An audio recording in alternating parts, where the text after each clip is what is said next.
नमस्कार मित्रांनो, तर आज आपण बनवणार आहोत बेसन चिकन। ही एक नवीन रेसिपी आहे।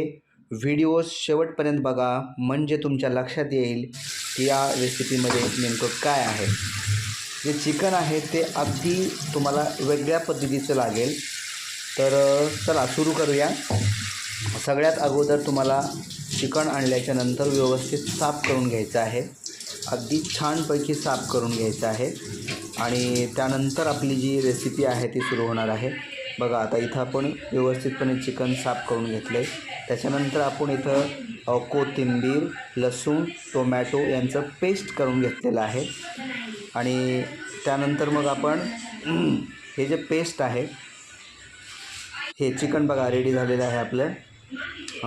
धुवून व्यवस्थित साफ झालेलं आहे।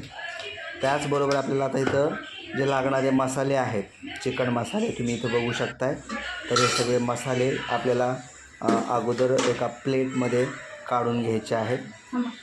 चिकन रेडी करून ठेवलेलं आहे, मसाले रेडी करून ठेवलेले आहेत आणि जे जे लागणारं साहित्य आहे इथं बघा मसाले, कोथिंबीर, टोमॅटो यांचं पेस्ट, त्यानंतर बेसन, सगळ्यात महत्त्वाचा जो घटक आहे बेसन तो देखील या ठिकाणी रेडी आहे।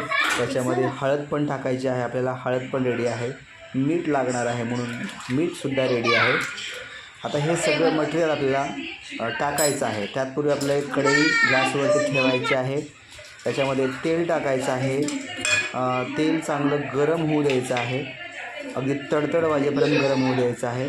त्याच्यानंतर ह्याच्यामध्ये आपली जी पेस्ट असणार आहे टोमॅटो आणि लसूण किंवा कांदा याची जी पेस्ट असणार आहे ती पेस्ट आपल्याला याच्यामध्ये टाकून घ्यायची आहे आणि त्या पेस्टला अगदी व्यवस्थित लाल होईपर्यंत आपल्याला ते गरम करायचं आहे किंवा भाजून घ्यायचं आहे किंवा तळून घ्यायचं आहे। आणि हे व्यवस्थित भाजल्याच्या नंतर आपलं जे रेडी चिकन आहे त्याच्यामध्ये आपण हळद आणि मीठ लावून घेणार आहोत। त्याला व्यवस्थितपणे मिक्स करून घेणार आहोत आणि मिक्स केल्याच्या नंतर आपल्याला हे चिकन आपल्याला ह्या गरम झालेल्या कढईमध्ये, ज्यामध्ये ऑलरेडी आपण पेस्ट टाकलेला आहे, त्याच्यामध्ये एक एक पीस टाकून घ्यायचं आहे। हे बघा एक एक पीस आपण टाकणार आहोत, सगळं एकदम टाकायचं नाही, एक एक पीस टाकायचं आहे।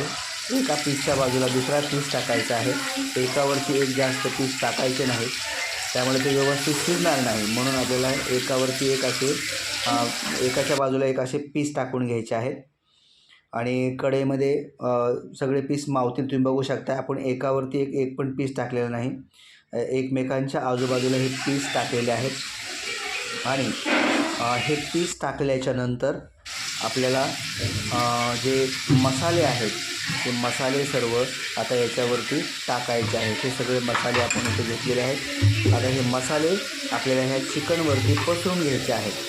हे बघा त्याच्या पद्धतीने एकदम व्यवस्थित पसरून घ्यायचे आहे आणि पसरल्याच्या नंतर आपला जो सगळ्यात महत्त्वाचा घटक असणार आहे ते कोथिंबीर पण टाकलेली आहे।